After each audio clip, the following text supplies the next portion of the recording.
Hello! Today we'll show you what's included in the box when you purchase a Swetrack Maxi Plus, a portable GPS tracker.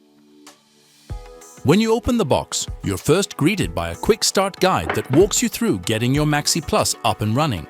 You can also scan the QR code on the back of the guide to access the full manual.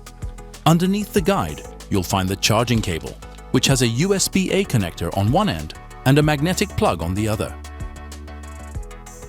Next, you'll find the GPS tracker itself, the Maxi Plus. On the left side is the magnetic charging port. On the bottom is the removable magnetic plate and the device's sensors. And on the short side, you'll find the unit's ID number. The Maxi Plus fits in the palm of your hand and weighs just 190 grams. To remove the magnet, slide the magnetic plate toward the charging port side, then lift it off.